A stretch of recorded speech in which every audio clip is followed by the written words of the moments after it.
Hello students, कैसे आप लोग? शुरू करें। आर्टिकल चैप्टर हम लोग पढ़ रहे हैं और हर दिन का क्लास को हम शुरू करेंगे क्वेश्चन से। जैसे कभी कभी क्वेश्चन क्या आता है, fill in the blanks with appropriate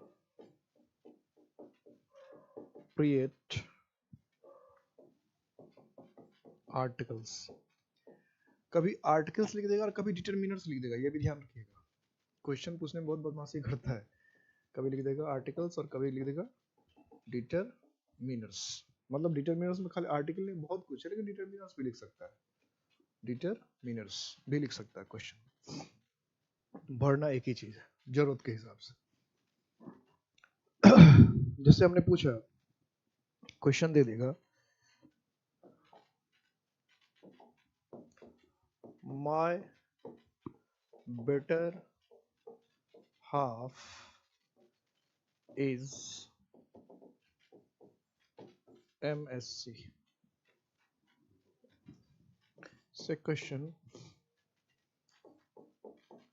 you and team has investigated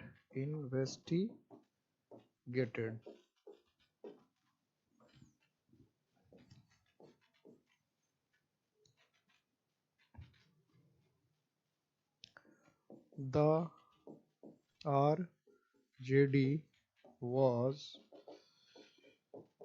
UPA partner.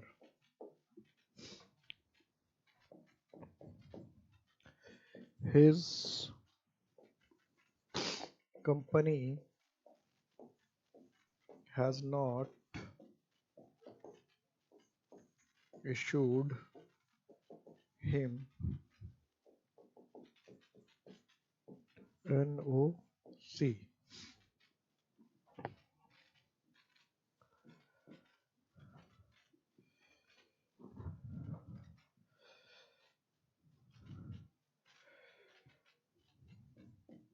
He has joined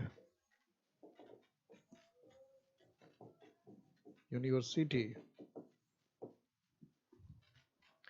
5 questions और आपको फिल करने हैं आर्टिकल्स।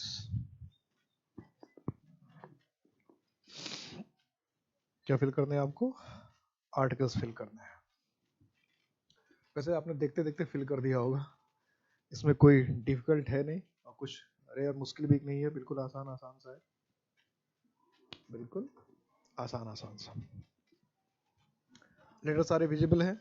ये थोड़ा सा नोट मुझे अजीब सा दिख रहा है, ये note NOT not issued ISSUED issued him. UPA partner, ये थोड़ा सा छोटा हो गया, पार्टनर।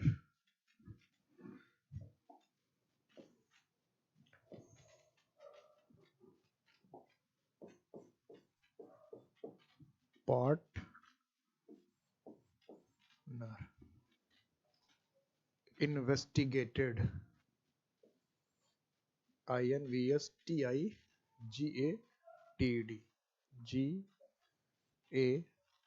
investigated। फिर से लिख देता हूँ,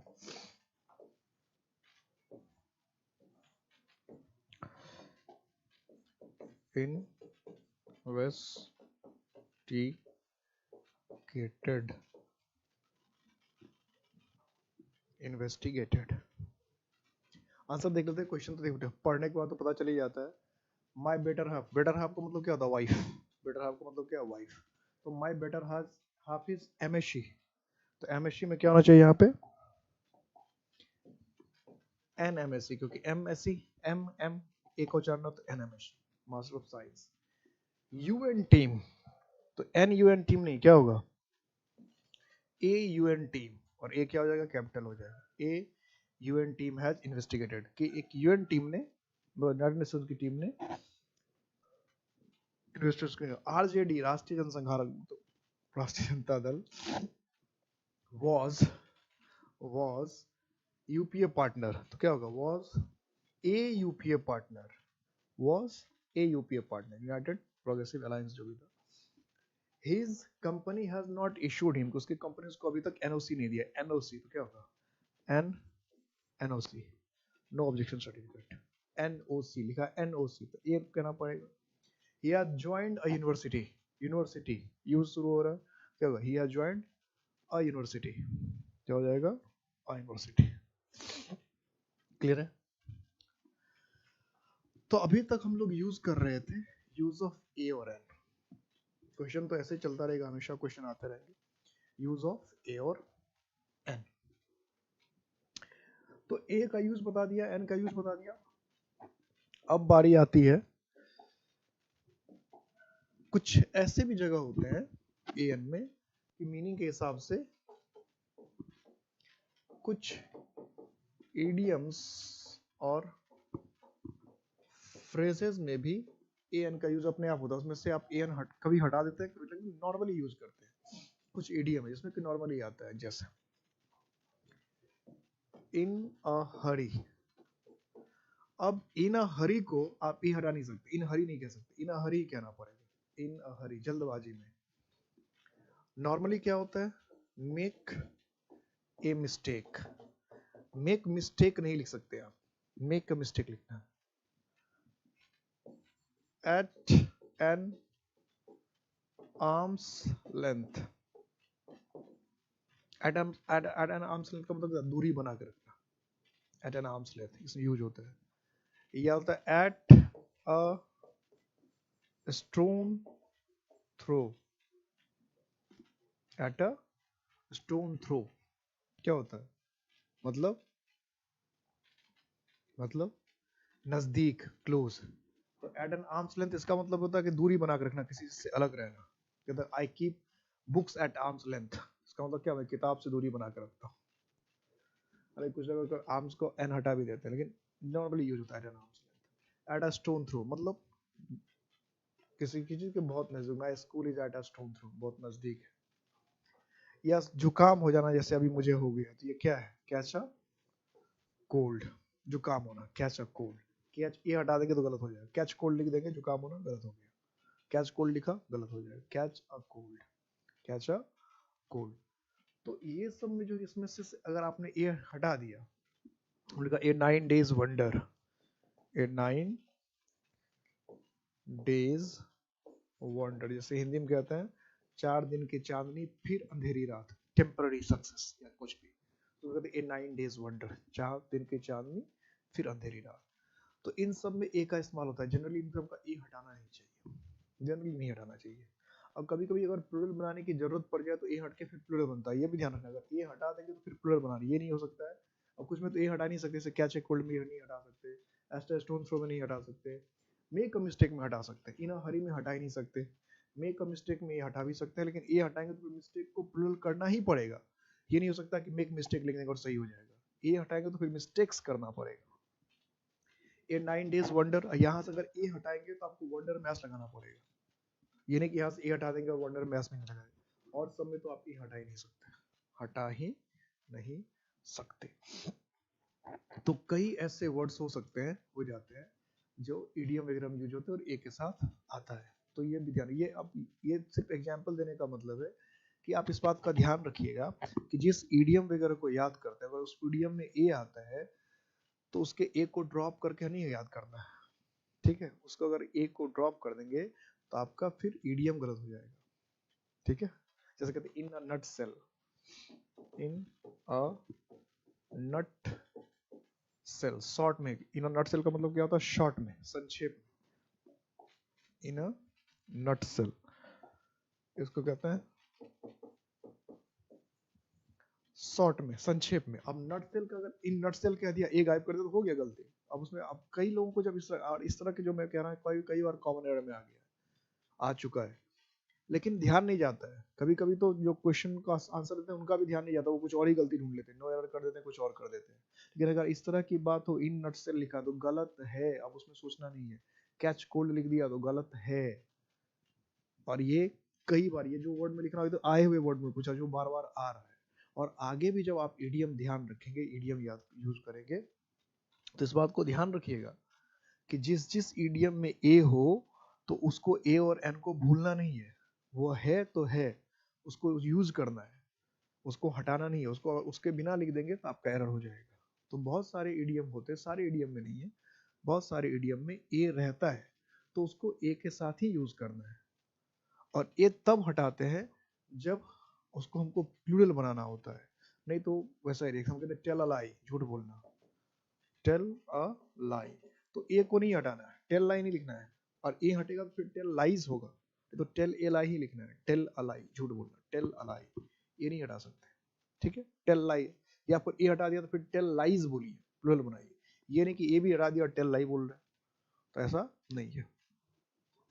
इसका मतलब ये है कि आप ये भी देख लीजिए कि जो जहां से आप ए हटा रहे हैं वो प्लूरल बनने वाला है कि नहीं। अगर प्लूरल बनने वाला है तभी उसका ए हटा सकते हैं, अगर प्लूरल बनने वाला है तो ए हटेगा भी नहीं। जैसे लाई एक से अधिक झूठ हो सकता है तो प्लूरल बन जाएगा, कोल्ड प्लूरल नहीं हो सकता है, ठीक है, तो आप इसको हटा नहीं सकते। हरी प्लूरल नहीं हो सकता इसलिए आप हटा नहीं सकते, ठीक है। वंडर प्लूरल हो सकता है इसलिए हटा सकते थे, वंडर में वंडर्स कर सकते थे। ये ध्यान रखना है, कुछ ईडियम में ए एन आता है, उसको ध्यान रखना है, और इससे क्वेश्चन बनेगा, कई बार क्वेश्चन आ चुका है, इसका ध्यान रखना है, ठीक है। कोई कहावत भी हो सकता है, इसे कहते हैं ए बर्ड इन हैंड, ऐसा होता तो आप उसका ए हटा नहीं सकते। A bird in hand worth two in the bush ना होगा ना, तो ए बर्ड इन हैंड, तो उसका ए हटा दिया तो फिर कहानी खत्म हो जाएगी। ये ध्यान रखना। इसके अलावा क्या ध्यान रखना है इसके अलावा मैंने बताया था कि इसमें एक चीज और होता है, मीनिंग्स ऑफ ए और एन। जनरली जब हमने क्लास शुरू किया था तो आपको मैंने कहा था कि ए और एन जो है वो वन का शॉर्ट फॉर्म है। ये मेरा ज्ञान तो है नहीं कि मैंने ज्ञान बांटा है, ये तो नेस्फिल्ड साहब ने अपनी बुक में लिखा था। लेकिन इसके अलावा भी देखा गया कि वन का ये शॉर्ट फॉर्म तो होता ही है, वन तो इसका मीनिंग होता ही है, लेकिन वन के अलावा भी ए और एन के कई और मीनिंग हो सकते हैं। और अगर आपने नाउन पढ़ा तो आपको समझने में दिक्कत नहीं होगी, इसलिए नाउन पढ़ने के बाद आर्टिकल पढ़ते हैं तो बात और ज्यादा समझ में आती है। नाउन वाउन पढ़ाने डायरेक्ट आर्टिकल पढ़ लेते हैं तो फिर दिक्कत होती है। आर्टिकल पढ़ने से पहले नाउन पढ़ा हुआ होना चाहिए कम से कम, तो बहुत सारी बातें क्लियर, क्योंकि नाउन के लिए आर्टिकल है। अगर नाउन पढ़ा नहीं तो आर्टिकल पढ़ने का कोई मतलब ही नहीं है। नाउन पढ़ा नहीं एडजेक्टिव पढ़ रहे हैं, नाउन पढ़ा नहीं प्रोनाउन पढ़ रहे हैं। तो जब तक नाउन को पूरे डिटेल में नहीं पढ़ते, नाउन नंबर केस तीनों चैप्टर को, नाउन नंबर केस खास करके नाउन और नंबर को, तब तक प्रोनाउन एडजेक्टिव और आर्टिकल पढ़ने का कोई तुक नहीं होता है। तो कम से कम नाउन और नंबर को अच्छे से पढ़ लेना चाहिए, तभी एडजेक्टिव पढ़ना चाहिए, तभी प्रोनाउन पढ़ना चाहिए, तभी आर्टिकल पढ़ना चाहिए, क्योंकि सीधा रिलेशन है नाउन नंबर से प्रोनाउन का। नाउन नंबर समझ में नहीं आएगा तो प्रोनाउन पढ़ने का कोई तुक नहीं बनता है, एडजेक्टिव पढ़ने का कोई तुक नहीं बनता, और आर्टिकल पढ़ने का बात ही आधी समझ में नहीं आएगी, रटना पड़ेगा, रटी हुई चीज काम नहीं आएगी। तो मीनिंग्स कि देखते हैं क्या क्या मीनिंग हो सकता है। तो ए और एन का एक मीनिंग तो होता है वन, ए और एन का दोनों का एक मीनिंग तो क्या हुआ, वन, एक मीनिंग तो वन है। जैसे हम कहते हैं आई हैव अ बुक, और यहां ध्यान ये रखना है कि जहां किसी चीज की पहली बार चर्चा कर रहे हैं तो वहां वन नहीं लिखना चाहिए, वहां ए ही लिखना चाहिए। जैसे हम बुक की पहली बार सेंटेंस में चर्चा कर रहे हैं तो हमें वन लिखने की बात नहीं होगी, हमें ए ही लिखना चाहिए। किसी भी चीज की अगर पहली बार चर्चा हो रही है, फर्स्ट टाइम चर्चा हो रही है, तो उसके साथ ए लिखना चाहिए, ठीक है। आई हैव अ बुक, मेरे पास एक किताब है, वन बुक लिखना अच्छा नहीं माना जाएगा, ठीक है। I have one book, one book कब बताते हैं, जब आपसे कोई नंबर ही पूछना चाह रहा है कि भाई एक है, दो है, तीन है, चार है, पांच, तब, नहीं तो वन को अवॉइड कीजिए। इसके अलावा वन का मीनिंग कभी कभी ऑल भी होता है, वो सेंटेंस पे डिपेंड करता है। यानी वन का देखिए कितना कंट्रोवर्शियल मीनिंग है। एक मीनिंग वन का ए है, ए का वो एक मीनिंग वन है, और एक मीनिंग इसका ऑल है। अब तो लोग कंफ्यूज कर जाएंगे। ये मैं इसलिए बता रहा हूँ कि अगर ये नहीं पता रहेगा तो कॉम्प्रिहेंशन में बहुत प्रॉब्लम होगी, कॉम्प्रिहेंशन में क्लोज टेस्ट में बहुत प्रॉब्लम होती है, कॉम्प्रिहेंशन में खास करके, कॉमन एरर में भी कई बार प्रॉब्लम हो जाती है मीनिंग निकालने में। तो भाई ए का मीनिंग सिर्फ वन ही नहीं होता है, ए का मीनिंग ऑल भी होता है। जैसे सपोज करो सेंटेंस लिखा है ए काउ ईट्स ग्रास, लिखा, यही लिखा, एक कॉ इट्स ग्रास। अब एक कॉ इट्स ग्रास लिखा है, अब इस सेंटेंस का मीनिंग और कोई ये निकालता है कि बस एक गाय घास खाती है, क्योंकि एक ए जो है वो वन का शॉर्ट फॉर्म है, तो क्या कभी जिंदगी में वो सही मीनिंग निकाल पाएगा? क्या वो कभी सही बात समझ पाएगा? और इस आधार पे अगर कोई क्वेश्चन पूछ ले कि बस एक ही गाय घास खाती, क्या कि सारी गाय घास नहीं खाती, क्या तो आप कहते हैं हाँ बस एक ही गाय घास खाती, सारी तो खाती नहीं, तो कभी बात क्लियर होगी? अब अंतर क्या है इसमें, ये देखना है कि ऑल और ए में अंतर क्या है। कि जब हम ऑल लिखते हैं, प्लूरल लिखते हैं, ऑल ही डायरेक्ट लिख दिया कि ऑल कॉज, तो फिर कॉ को हम प्लूरल बनाते हैं और वर्ब को भी प्लूरल लगते हैं। लेकिन ए का मीनिंग भले ऑल है, एक का मीनिंग भले ऑल है, नाउन भी सिंगुलर है, वर्ब भी सिंगुलर है, ये ध्यान रखना पड़ेगा कि मीनिंग तो एक का ऑल हो जाता है लेकिन सब कुछ सिंगुलर ही रहता है। इसलिए भी लोगों को कंफ्यूजन होती है कि भाई अगर मान लो एक का मतलब ऑल है तो ना तो नाउन प्लूरल हुआ ना वर्ब प्लूरल हुआ, तो फिर ऑल कैसे हुआ मीनिंग? तो भाई मीनिंग से प्लूरल है, जरूरी नहीं कि प्लूरल होने के उसका स्ट्रक्चर भी प्लूरल हो। सेंस, जैसे हिंदी में हम लोग कहते हैं गाय घास खाती है, तो हम लोग कहाँ प्लूरल करें, हम लोग भी तो सिंगुलर ही बोल रहे हैं, गाय घास खाती है। हम कहते हैं लड़का बदमाश होता है, लड़का बदमाश होता है, हम कहते हैं लड़की शर्मीली होती है, तो हम भी तो सिंगुलर ही बोल रहे हैं। हम कहाँ बोल रहे हैं कि जब तक ये नहीं बोलेंगे कि लड़कियां शर्मीली होती हैं तब तक सबकी बात नहीं होगी। हम जब तक ये नहीं, गायें घास खाती है, लड़के बदमाश होते हैं, तभी ऑल की बात होगी। हिंदी में तो ऐसा नहीं करते, हिंदी में तो सिंगुलर ही बोलते हैं, गाय घास खाती है, इसका क्या मतलब, सिर्फ एक गाय घास खाती है।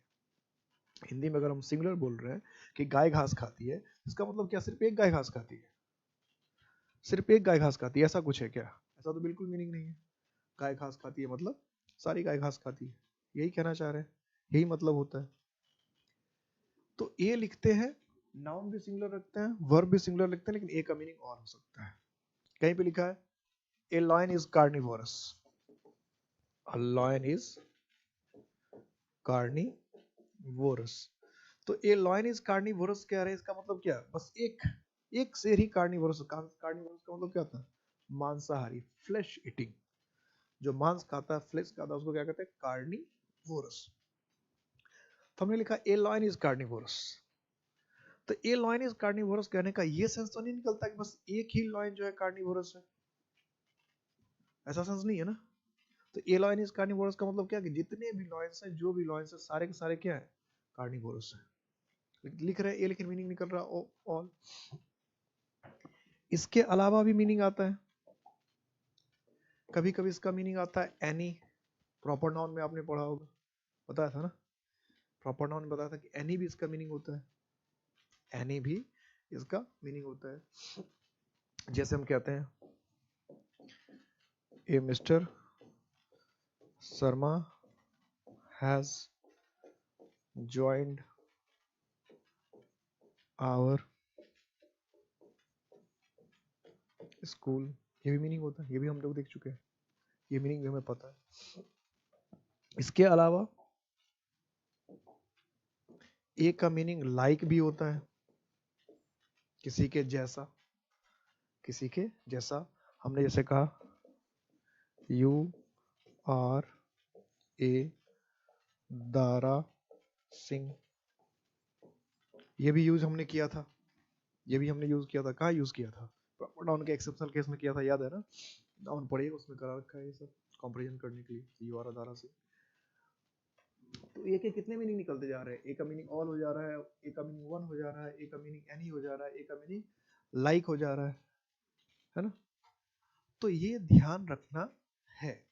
अब कभी कभी ए का इस्तेमाल जो है वो इसमें भी आता है, ये ध्यान रखना, ऐसे भी आता है, ए का इस्तेमाल ऐसा भी हो सकता है, कैसा हो सकता है,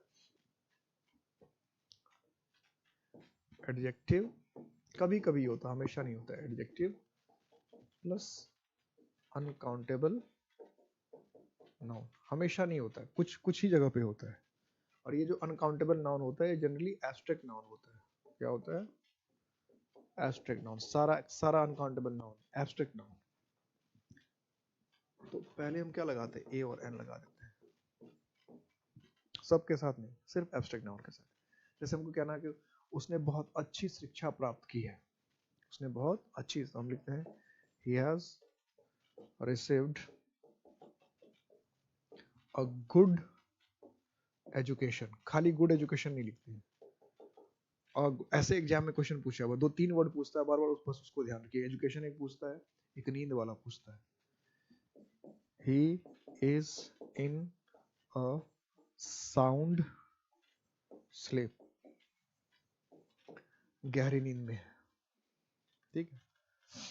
यह लिखा a good knowledge of English, a good knowledge of English. सारे वर्ड के साथ नहीं होता है, कुछ वर्ड का। ए प्लेजेंट वेदर,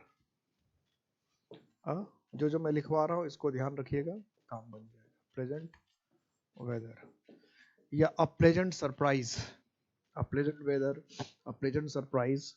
कुछ जगह, हर जगह नहीं होता, हर वर्ड के साथ नहीं लिख सकते। या एब्स्ट्रैक्ट नाउन हो, अगर आपको मान लिया इसका मकसद क्या होता है उसे समझ लीजिए कि अगर कोई एब्स्ट्रैक्ट नाउन हो उसमें एडजेक्टिव बनाकर आप उसको खास करना चाहते हैं, अलग करना चाहते हैं, टिपिकल बताना चाहते हैं, तो ये मकसद होता है। जैसे हम कहते हैं उसकी, हम बताना चाहते हैं उसकी हम लोग एजुकेशन सामान्य है, उसकी एजुकेशन तो अच्छी है नहीं, अपने से डिफरेंट बता, इसलिए लिखा असाउंड एजुकेशन। नींद से हमने कहा कि हमारी नींद तो ऐसे बेकार की है, उसकी अच्छी नींद, गहरी नींद, असाउंड स्लीप। हमारी नॉलेज तो काम का, उसकी नॉलेज बहुत अच्छी है, तो ऐसे उसको पर्टिकुलर करने के लिए यूज होता है इसमें, ठीक है। इससे कम क्वेश्चन आता है, बड़े बड़े एग्जाम में से ज्यादा क्वेश्चन आता है। बड़े बड़े एग्जाम कहने का मतलब असिस्टेंट कमांडेंट है, यूपीएससी का मेंस है, सीडीएस का एग्जाम है, एसएससी का मेंस है, सीपीओ का मेंस है, उन सब एग्जाम में ज्यादा, लेकिन पूछने को कहीं भी पूछ सकता है, पूछने को कहीं भी पूछ सकता है। ऐसा नहीं है कि आर्मी क्लर्क में नहीं पूछ सकता है, एक्स ग्रुप में नहीं पूछा है, ऐसा नहीं, एक आध क्वेश्चन हर जगह लगा देता है। या बहुत जितने भी एग्जाम हम लोग देते हैं सब सब। अब आते हैं, बात करते हैं हम लोग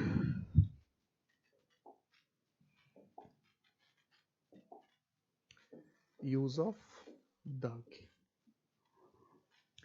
यूज ऑफ द में सबसे पहला सवाल उठता है, द को हम लोग क्या कहते हैं, डेफिनेट आर्टिकल कहते हैं। ये तो लिखवा ही दिया था, क्या है, डेफिनेट आर्टिकल कहते हैं।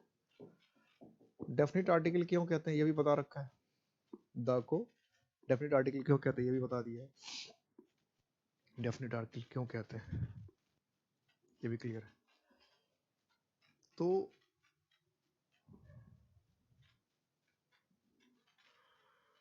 दिस, दैट, दिस और दोज के शॉर्ट फॉर्म होने की वजह से हम इसको डेफिनेट आर्टिकल कहते हैं। दिस, दैट, दिस, दोज के शॉर्ट फॉर्म होने की वजह से इसको हम लोग, और दिस, दैट, दिस, दोज हमेशा जो चीजें सामने होती है उसी के लिए इस्तेमाल होता है, जो एकदम सामने, इसलिए इसको दिस, दैट, दिस को कहते हैं डिमोन्स्ट्रेटिव एडजेक्टिव। दिखा रहे हैं, दिखा रहे हैं इसका मतलब सामने है, सामने है इसका मतलब पर्टिकुलर है। तो द को हम लोग कहते हैं डेफिनेट आर्टिकल। सबसे पहला सवाल इसमें लोग पूछते हैं कि द का उच्चारण क्या होना चाहिए।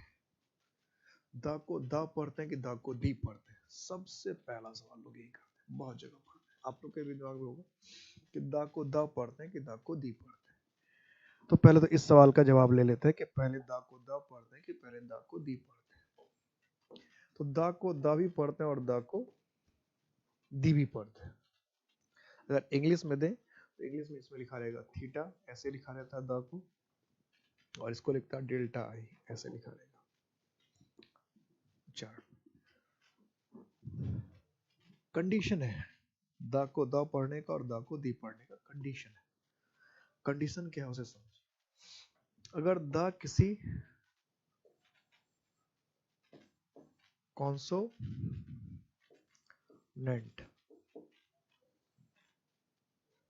ठीक है, कॉन्सोनेंट के साथ आ रहा है तो फिर उसको द पढ़ना है। कॉन्सोनेंट साउंड अगर है, क्या पढ़ना है, द। मतलब जिस नाउन के साथ ये आ रहा है उस नाउन का साउंड अगर कॉन्सोनेंट है, जिस नाउन के साथ आ रहा है उसका साउंड, उसका उच्चारण कॉन्सोनेंट है, फिर द पढ़िए। जैसे हमको लगाना है बुक, तो बुक में भी क्या है, बुक, ब का साउंड आ रहा है तो ये कॉन्सोनेंट है। तो इसके साथ अगर द होगा इसको हम पढ़ेंगे द बुक। क्या पढ़ेंगे, ध्यान कोई नहीं रखता है इसका, लेकिन रखना चाहिए, अगर रख सकते तो रखना चाहिए।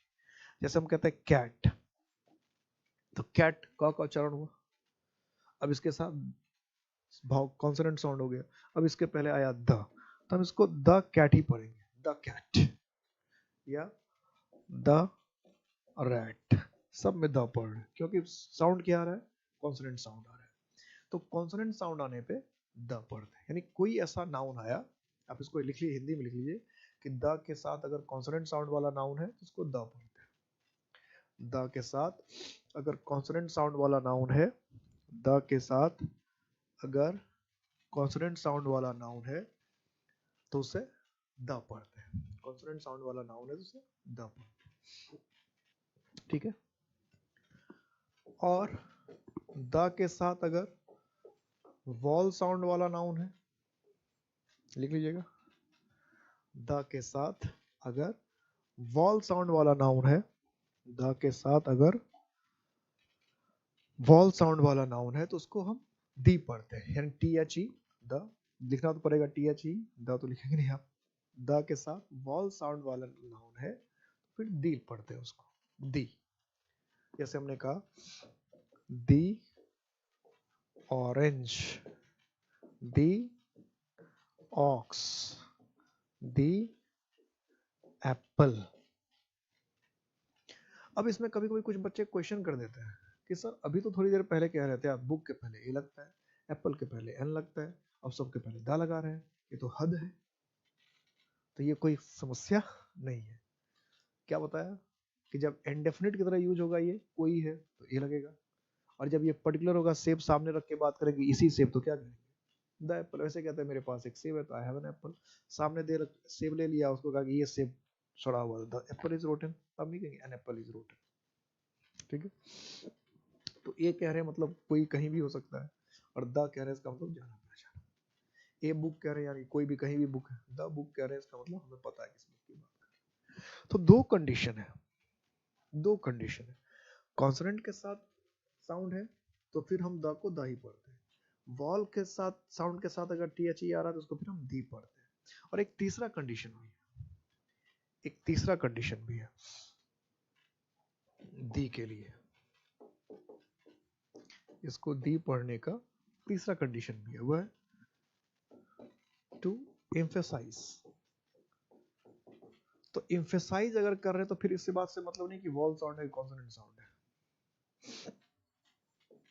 एम्फेसाइज करना है तो कॉन्सोनेंट साउंड हो तो भी और वॉल साउंड हो तो भी, उसको इस बात से कोई मतलब नहीं। अगर एम्फेसाइज करना, एम्फेसाइज का मतलब क्या, जोर डालना किसी बात, जैसे तुम ही तो वो आदमी हो, यही तो वो मार्कर है, यही तो वो लड़की है जिसने तुम्हें बर्बाद कर दिया। इसको कहते हैं एम्फेसाइज करना, यही तो ये लड़की है, यही तो ये गलती है, यही तो ये मार्कर है, वही तो वो लड़का है, ये वो एम्फेसाइज करना। तो ऐसे जब एम्फेसाइज करते हैं तो फिर दी ही पढ़ते हैं, फिर वॉल साउंड है कॉन्सोनेंट साउंड है उससे कोई मतलब नहीं। जैसे हमने कहा this is the book that I need, कि यही किताब तो मुझे चाहिए। This is the book that I need, यही किताब तो मुझे चाहिए, यही किताब तो मुझे चाहिए। हमने कहा दिस इज द एलिफेंट, तो क्या कहा, दिस इज द एलिफेंट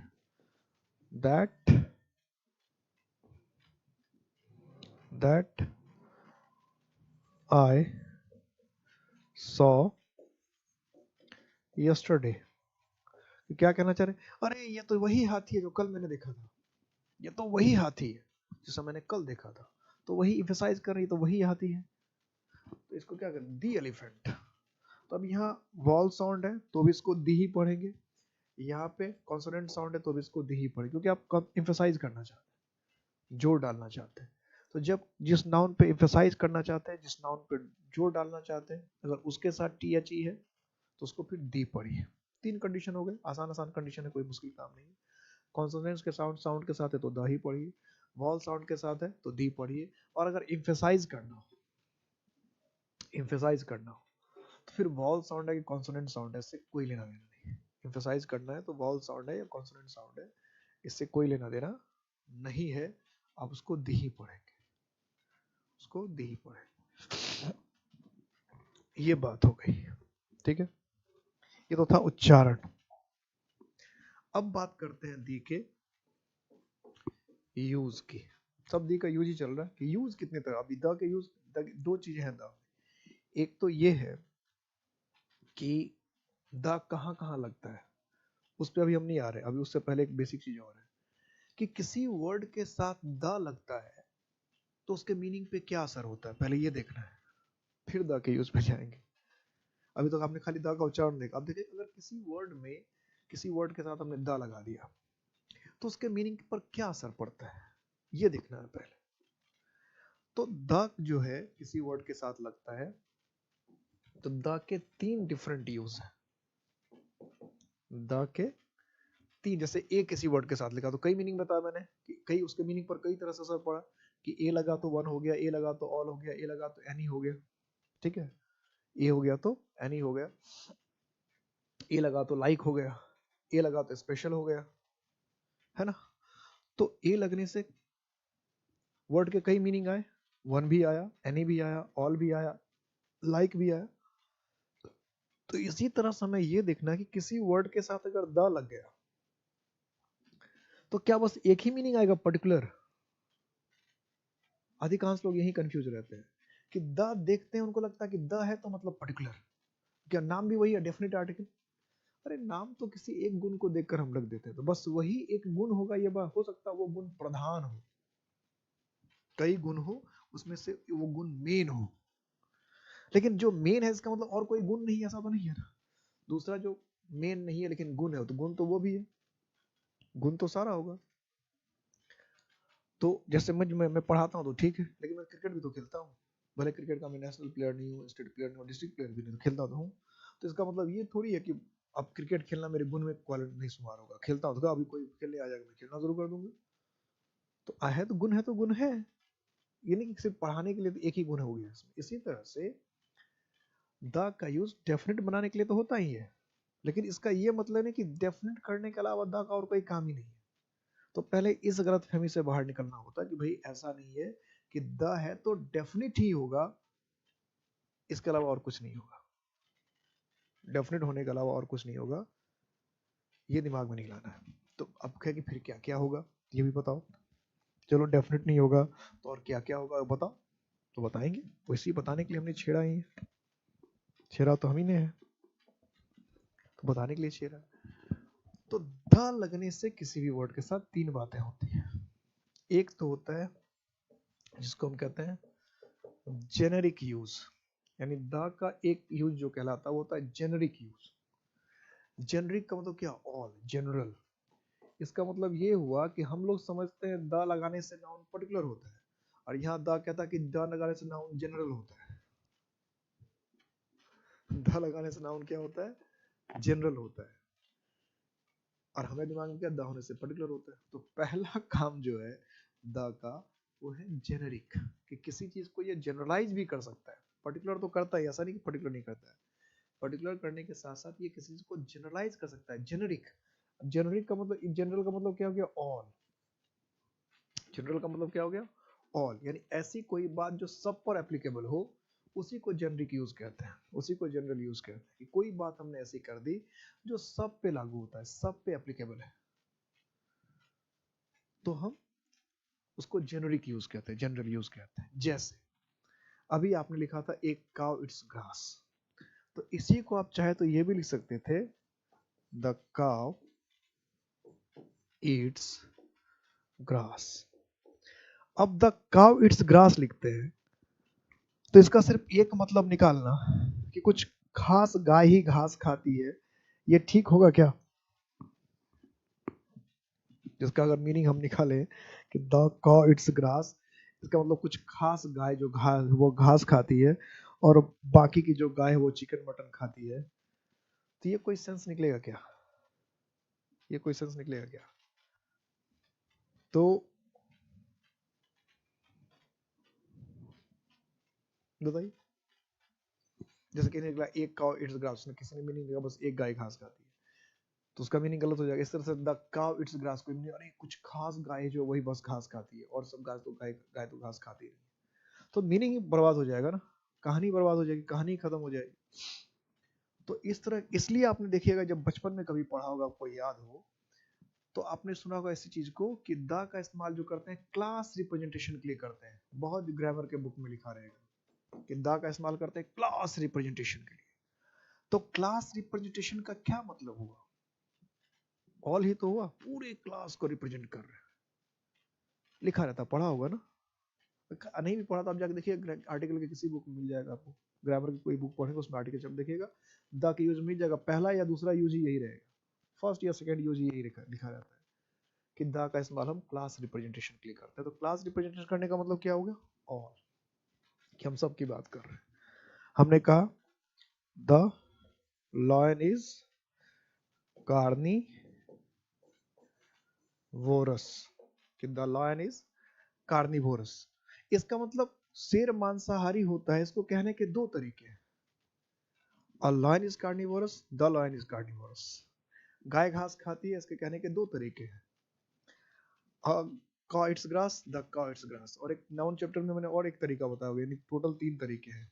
गाय घास खाती है, इसको कहने के 3 तरीके, ये नाउन चैप्टर में बता रखा है, नाउन पढ़िएगा, कॉमन नाउन में मैंने बता रखा है, पूरे डिटेल में बता रखा है।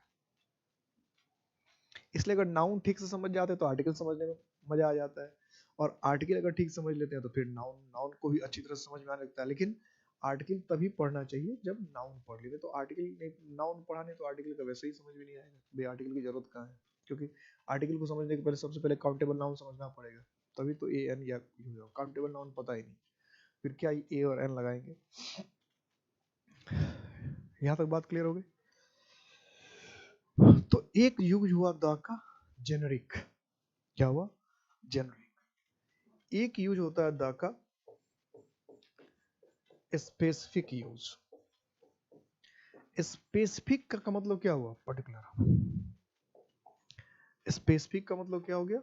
ये इसी यूज पर इसका नाम जो है डेफिनेट आर्टिकल पा गया, कि इसी यूज को क्या है कि इसका स्पेशल, क्योंकि जेनरिक यूज तो ए एन का भी था, ठीक है, जेनरिक यूज द का भी था, तो फिर अगर इसके आधार पे नाम रखते तो मजा नहीं आता, क्योंकि ए और एन का इस्तेमाल भी तो ऑल के लिए होता ही है, तो द का इस्तेमाल भी ऑल के लिए होता था। ये ऑल वाला यूज तो ए और एन द दोनों का कॉमन हो गया, तो जो डिफरेंट रहता उसके नाम पे नाम रखते ना।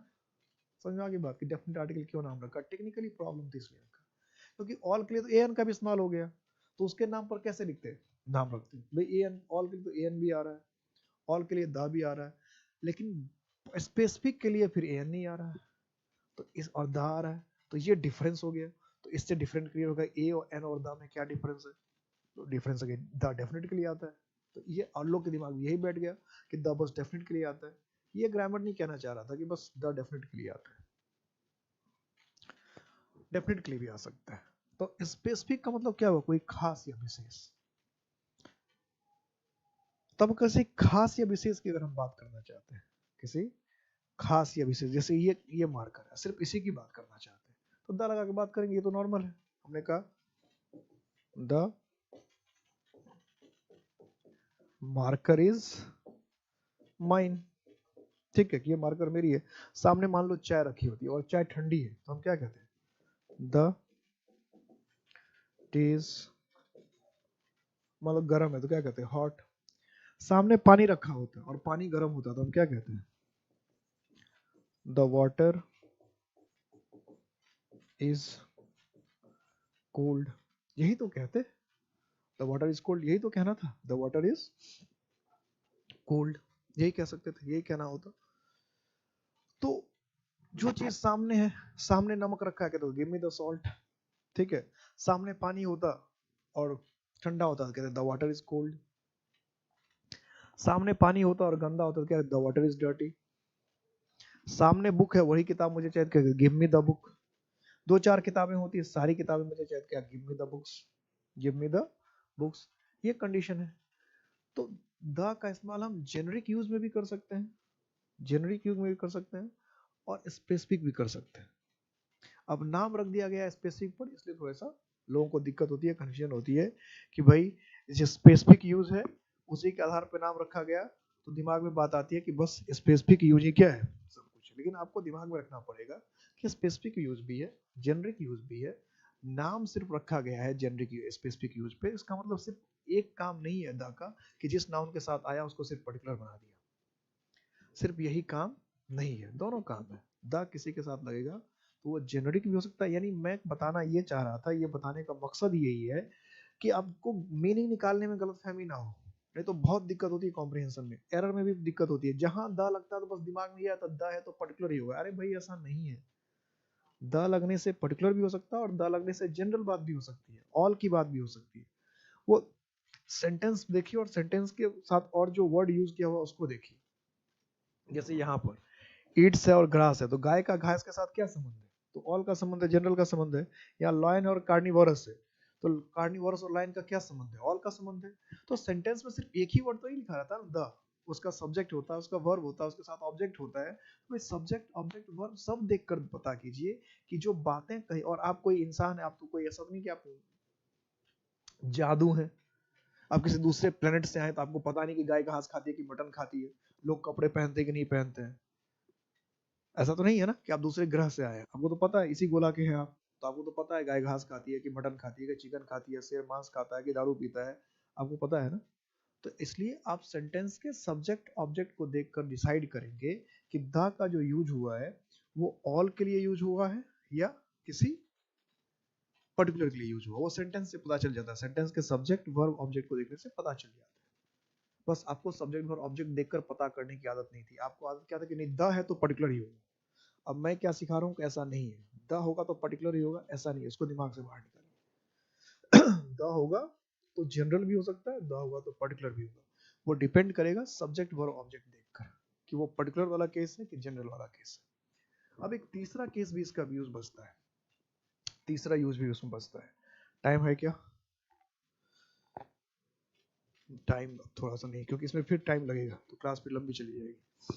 तो इसमें तीसरा यूज देखेंगे, फिर यूज ऑफ द पे आएंगे। इसमें तीसरा यूज अभी बाकी है, तीसरा यूज हम लोग नेक्स्ट क्लास में देखेंगे कि एक तो जनरल हो गया, एक स्पेसिफिक हो गया, तीसरा यूज किया है, थर्ड यूज किया है। फिर हम यूज ऑफ द में चलेंगे कि द कहाँ कहाँ लगता है, फिर देखेंगे हम लोग द कहाँ कहाँ लगता है।